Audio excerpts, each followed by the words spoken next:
Sans achat, il n'y a pas de vente. Et sans vente, il n'y a pas de bénéfice. Qu'est-ce que tu sèmes? Qu'est-ce que tu as investi? Et qu'est-ce que tu veux récolter? Celui qui met le maïs en terre ne peut pas attendre des mangues à la récolte. J'ai fait le constat, frères et sœurs, que beaucoup de couples attendent d'être satisfaits et comblés. Beaucoup de personnes n'ont pas encore trouvé leur âme sœur. Ou bien quand ils sont en couple, la période de concubinage s'éternise. On se jette des pierres, on reproche à l'un tel et on reproche à l'autre telle autre chose. Mais qu'en est-il? Qu'est-ce que nous avons sémé pour récolter ça? Qu'est-ce que nous devons sémer pour récolter ce que nous voulons?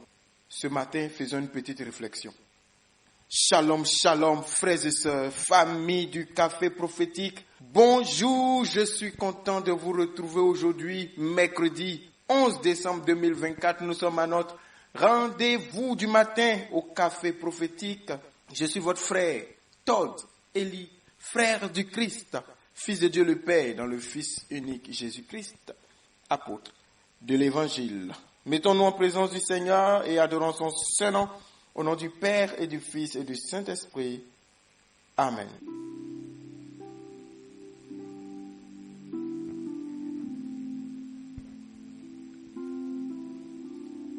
Même Dieu lui-même, lorsqu'il voulait sauver le monde, il a donné son Fils. Lorsque toi, tu veux quelque chose, tu donnes quoi? Écoute patiemment et attentivement ce que je vais te dire ce matin et toi-même, corrige-toi. Seigneur, nous te disons merci. Toi qui as su sacrifier ton Fils pour sauver les hommes. Tu as donné ton Fils à la mort pour donner la vie à tous tes enfants. Tu as su s'aimer la vie pour récolter le salut pour toutes les âmes que tu voulais sauver. Nous nous recommandons à toi ce matin avec joie, nos frères et nos sœurs partout où nous sommes sur la terre. Dans l'église, nous voulons reconnaître, Seigneur, ton sacrifice et te dire merci. Merci d'avoir semé pour nous la vie de ton Fils. Et donne-nous la chance, donne-nous la grâce de savoir semer nous aussi pour récolter ce que nous voulons. Aide-nous surtout ce matin à comprendre ce que tu veux partager avec nous au nom de Jésus. Amen. Frères et sœurs, lorsque vous entendez sémence, comme je l'avais déjà dit plusieurs fois ici, c'est un champ très large. On ne sème pas seulement en biens matériels, on sème aussi en amour, on sème en disponibilité, on sème en investissant. Moi, si je veux vous dire combien de francs j'ai mis dans les livres, peut-être que... Amen. Ah oui. Alors, frères et sœurs, je veux vous dire quelque chose ce matin. Je rencontre des jeunes filles qui sont mères et qui ne sont pas encore mariées. Parfois, qui sont en concubinage, qui vivent sous le toit de quelqu'un. Et puis, le concubinage s'éternise. Et puis, depuis, ils ne sont pas encore mariés. Et puis, on se dit, mais le gars, c'est quoi? Mais c'est quel type d'homme? C'est quelle étude qui ne finit pas? Pourquoi depuis... ils ne scellent pas enfin de manière sacramentelle leur union? Il attend quoi? Et puis on regarde le gars, tu as mis enfant des gens comme ça et puis tu ne la maries pas. Il y a des gens qui se plaignent de beaucoup de choses. Il y a des filles, il y a des frères qui cherchent un homme à rencontrer en vue du mariage. Mais parfois quand on les rencontre, est-ce qu'ils ont la sémence qu'il faut pour récolter le mariage? La Bible dit dans le livre de Osée 8, verset 7. Puisqu'ils ont semé du vent, ils moissonneront la tempête. Je vous ai déjà dit ici que quand vous semez, c'est peu. Mais au moment de la récolte, c'est ce que vous avez semé là, en multiplié, qui vous revient. La Bible dit semer du vent, moissonner la tempête. Vous-même regardez la différence entre le vent et la tempête. Le vent, c'est simple. Mais on dit si tu sèmes le vent, tu peux récolter la tempête. Hier, je n'ai pas mis mon woofer en charge et j'ai voulu jouer de la musique et le son était très faible et je disais oh tu m'as trahi, je parlais seul avec mon woofer là, tu m'as trahi, je veux écouter la musique et puis tu ne sors pas. Et puis après c'est monté dans mon cœur, mais est-ce que tu m'as donné ce qu'il faut pour que je te donne ce dont tu as besoin? Tu m'as pas branché, c'est pas le woofer qui parlait hein?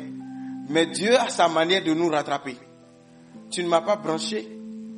Je n'ai pas reçu l'énergie qu'il fallait. Comment est-ce que je pouvais te donner le son que tu voulais, comme tu voulais? Ah, ça m'a fait revenir en même temps à la loi de la sémence et de la récolte.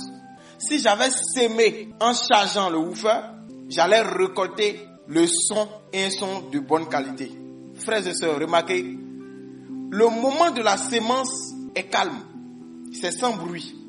On aurait l'impression que rien ne se fait. Lorsque vous branchez votre appareil téléphone, il n'y a pas de bruit. Mais quand c'est branché, quand c'est chargé, quand on vous appelle, ça sonne. Quand vous parlez, vous entendez l'autre, l'autre vous entend. Mais quand vous ne branchez pas et c'est déchargé, ça s'éteint. Au moment où vous sémez l'énergie dans le téléphone, dans le woofer, il n'y a pas de bruit. Mais au moment de récolter ce que vous avez sémé dans le silence, vous le récoltez. Et puis il y a un bruit qui montre qu'il y a eu une sémence. Que Dieu bénisse tous ceux qui savent s'aimer. Parce qu'au moment de la récolte, il y aura un bruit qui va faire des jaloux. Il y a des gens qui attendent que les épouses, que les époux, les parents, les enfants, les collègues et autres les respectent et les honorent. Mais qu'ont-ils s'aimer pour récolter cela? Tu veux qu'on te respecte? Tu veux qu'on t'honore? Tu as sémé quoi pour récolter le respect et l'honneur? Tu as semé quoi dans ta relation, dans ton couple? Et tu espères récolter quoi? Parents, tu sèmes quoi dans tes enfants pour leur avenir? Et tu espères récolter quoi demain? Tu sèmes quoi aujourd'hui? Chrétien, tu sèmes quoi aujourd'hui pour espérer récolter quoi demain? Mon frère, écoute-moi. Tu veux que ta femme, qu'elle soit soumise? Ok. Mais tu fais quoi pour que ta femme soit soumise? Tu poses quel acte? Parce que la femme soumise là, elle est soumise à quelqu'un à cause de quelque chose. C'est pas seulement l'autorité. Tu poses quel acte? Tu poses quoi comme acte? Tu sèmes quoi dans la vie de ta femme? Comme amour, comme attention. Tu investis quoi pour qu'elle soit soumise? Je parle pas seulement d'argent. Mais on ne peut pas enlever aussi l'argent dedans. Madame, tu veux que ton mari, qu'il te respecte. Tu veux que ton mari connaisse ta valeur. Ok. Mais tu as sémé quoi pour qu'il connaisse ta valeur? Parfois, quand ton mari parle, tu parles. L'image que tu lui donnes là, c'est en fonction de ça qu'il peut conclure que tu as la bonne femme qu'il lui faut. Et il va mettre les démarches qu'il faut pour te marier ou pas. Certains pères, certaines mères, certains parents biologiques ou même des parents spirituels attendent l'honneur de leurs enfants alors qu'ils n'ont rien investi en eux. Dans notre relation avec Dieu et avec les hommes, nous faisons toujours la même erreur. On attend de recevoir, mais on ne donne jamais. On attend des récoltes, mais on ne sème jamais. Ma sœur, tu veux que le monsieur là te marie, dans votre relation de concubinage qui dure là, qu'est-ce que tu poses comme acte pour que ce monsieur là soit convaincu qu'il n'y a pas mieux pour lui que toi? Si tu es impoli, si vous vous disputez, si lorsqu'il quitte le travail pour venir, on dirait même, tu es tellement fâché que tu ne le salues pas. Tu ne t'occupes pas bien de lui. Tu ne lui donnes pas une place de roi. Et tu veux être une reine. Est-ce que tu seras reine dans une prison? Si ton couple, tu ne fais pas de ton couple un royaume. Si tu ne donnes pas la place de roi à ton homme, tu vas être reine comment? Monsieur, comment tu veux être un roi si tu ne fais pas de ton épouse une reine? Si elle est une esclave, alors toi aussi tu es esclave. Qu'est-ce que tu sèmes en elle? Tu veux qu'elle te respecte? Qu'est-ce que toi tu fais? Qu'est-ce que tu lui donnes? Qu'est-ce que tu lui apportes pour qu'elle te donne le respect, la soumission que tu veux avoir? Ce n'est pas par les cris qu'on obtient des choses. Qu'est-ce que toi-même tu fais? Quelle est ta part? Parfois nous prions et nous attendons que Dieu nous bénisse. Mais Dieu même, il attend qu'on fasse ce qu'il faut qu'on fasse pour qu'il nous bénisse. Je suis en introduction de quelque chose comme ça. Beaucoup de femmes se plaignent. Depuis, mon mari ne veut pas me marier. Quand tu les écoutes, on dirait que c'est le mari qui est mauvais. Mais si tu prends du recul, peut-être qu'elles-mêmes, elles sont dans la maison là. Mais elles posent des actes qui font que le monsieur même se dit, yeah, si je concrétise cette union-là maintenant là, est-ce que je vais m'en sortir? Ouais. Il y a des hommes qui n'ont pas envie de rentrer à la maison Parce que la femme est une querelleuse, une palabreuse, une femme de guerre. Donc quand il sort du boulot, il préfère traîner avec ses amis jusqu'à 23h, minuit, 1h. Il rentre à la maison, il dort. À 6h, il est parti. Elle est conclue qu'il la trompe, il a de mauvais amis. Or, parfois, c'est parce qu'il veut éviter de vivre le feu, l'incendie qu'elle crée tout le temps à la maison. S'il pouvait même ne pas rentrer, il n'allait pas rentrer. Il y a des hommes qui attendent de leur femme de la soumission, du respect. Mais tu ne fais pas ce que tu dois faire. Aujourd'hui, les femmes veulent être l'égale des hommes. Après, tu dis, n'a qu'à te doter. Vous êtes égaux. Vous êtes égaux, non? Toi, il faut le doter. Pourquoi est-ce que tu n'investis pas? Pourquoi est-ce que tu ne sèmes pas ce que tu espères récolter? Sème le vent, tu vas récolter la tempête. C'est vrai que ce passage peut paraître péjoratif, mais je l'utilise pour dire, si tu investis, tu vas récolter. Regardez par exemple, dans le livre de Jean chapitre 2. Marie vient dire à Jésus, ils n'ont plus de vin. Et puis après, elle dit aux disciples, faites tout ce qu'il vous dira. Bon, maintenant Jésus veut faire le miracle. Mais il faut qu'il fasse le miracle à partir de quelque chose. Il regarde les disciples et il leur dit, remplissez d'eau ces jarres. Frères et sœurs, et s'ils n'avaient pas rempli les jarres d'eau, le miracle du vin allait-il avoir lieu? C'est pour te dire quoi? Ton miracle t'attend. Tu veux du vin? Remplis les jarres d'eau. Fais ta part. Donne de l'eau. Tu vas recevoir du vin. Remplis les jarres d'eau. Ton miracle t'attend. Il y a des gens qui attendent d'être bénis. Ils prient. Pose un acte. Fais des choses qui vont toucher le cœur de Dieu, de ton épouse, de ton époux. Mais attends, frères et sœurs. Attendez. On ne peut pas vouloir un champ de tomates sans mettre les tomates en terre. Toujours quand vous s'aimez, ça ressemble à petit. Mais si vous faites bien, au temps de la récolte, vous allez recevoir plus que ce que vous avez mis en terre. Mais il faut que tu mettes quelque chose. Il faut que tu mettes quelque chose en terre. Sème l'amour, tu récolteras de l'amour. Ton mari là, il peut te marier si tu lui montres que tu es une bonne femme. Aujourd'hui, parfois, on n'a pas envie de faire ce qu'on doit faire. Il y a des filles, tu les entends dire, comme il ne m'a pas encore marié, je ne vais pas poser tel acte. C'est quand il va me marier maintenant que je saurai que je suis sa femme. En ce moment maintenant, je vais poser des actes qu'une femme doit poser pour son mari. Bon, ma question c'est quoi? Si tu attends qu'il te marie avant de poser les actes concrets, qui doit montrer que tu es une bonne femme pour lui là, lui voit quoi pour te marier? Non, comme elle n'est pas encore ma femme, il y a des choses que je ne vais pas faire. Mais qu'est-ce que tu vas faire pour qu'elle soit convaincue que tu peux être un bon mari pour elle? Pourquoi tu veux attendre d'abord qu'elle te donne d'abord? Commence-toi à faire ta part. Et même avec Dieu, c'est comme ça on fait.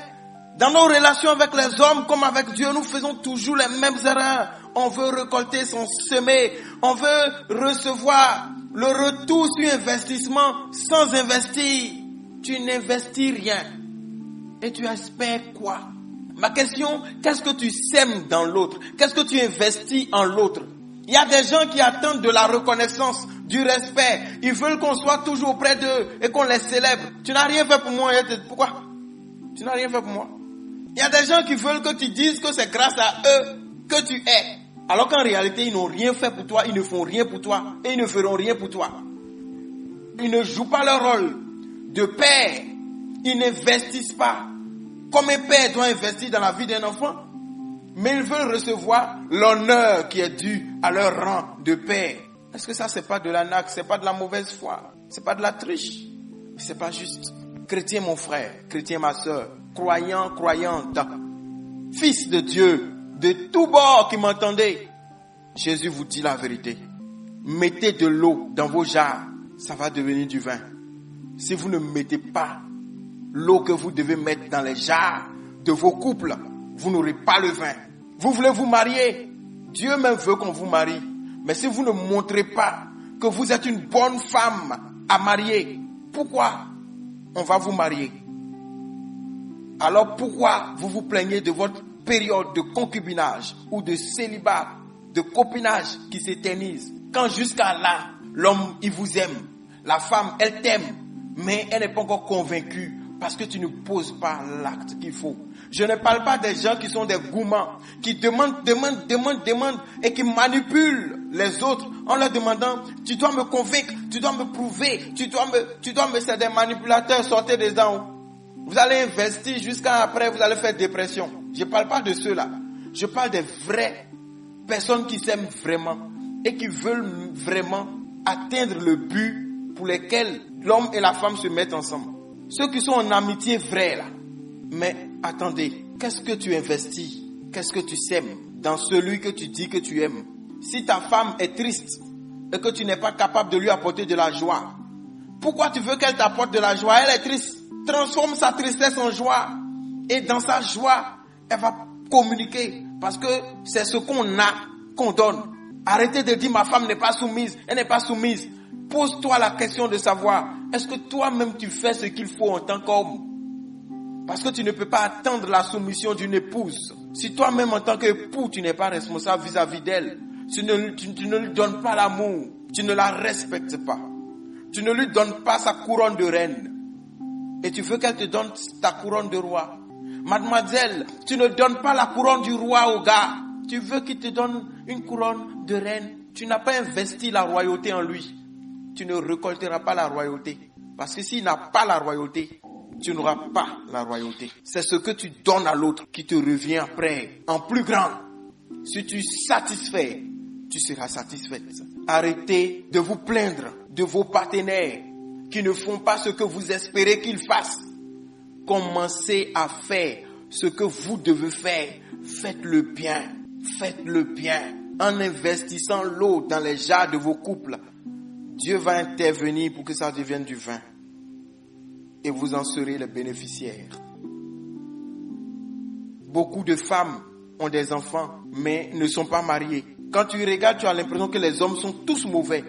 Mais peut-être que c'est elle qui n'a pas fait ce qu'il faut pour que le monsieur la sécurise. Mais elle ne te dira jamais qu'elle n'a pas fait ce qu'il faut en tant que femme. Elle ne te dira jamais qu'elle était impolie. Qu'elle ne te dira jamais qu'elle crie sur lui. Elle ne te dira jamais que c'est ce que sa maman dit qu'elle veut imposer dans son couple. Si le monsieur a l'impression que dans votre couple, c'est ta maman depuis le village qui dirige et qui décide pas de te donner la dot, tu te plains après que mon mari, il ne me dote pas. Il ne te dote pas parce qu'il n'a pas envie que ta maman soit la maîtresse de son couple, de son foyer, de sa maison et vice versa. Parfois, tu demandes à la fille le mariage et puis elle traîne et tu es surpris, normal, parce qu'elle voit que tout ce qui se passe dans son couple là, c'est ton papa qui décide. Finalement, elle n'a plus de mots dans le couple. C'est tout ce que ton père dit là, c'est tout ce que ta mère dit là, que tu imposes dans la maison. Mais finalement, retourne les marier, investis en ta femme ou en ton mari, investis en ton enfant, en tes enfants, investis et tu vas récolter. Si tu n'investis pas, tu récoltes quoi? Frères et sœurs, je vais vous dire une chose. Vous savez pas que quand on investit, on récolte? Chrétiens, parfois nous voulons vivre la merveille de Dieu, le miraculeux, mais on fait rien pour ça.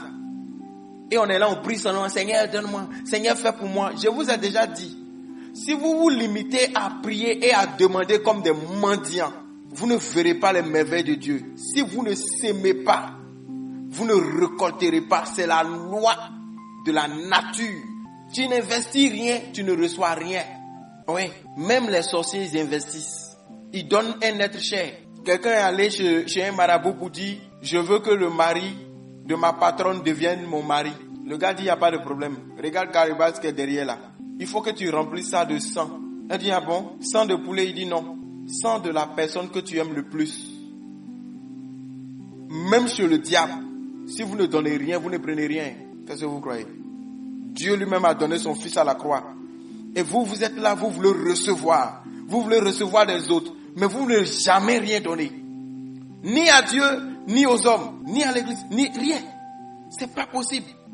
Des choses que nous devons avoir facilement qui nous résistent. Parce que on n'accompagne pas nos prières d'actes qui peuvent toucher le cœur de Dieu et ouvrir les écluses des cieux sur nos vies. Que Dieu vous parle ce matin. Commencez à réfléchir.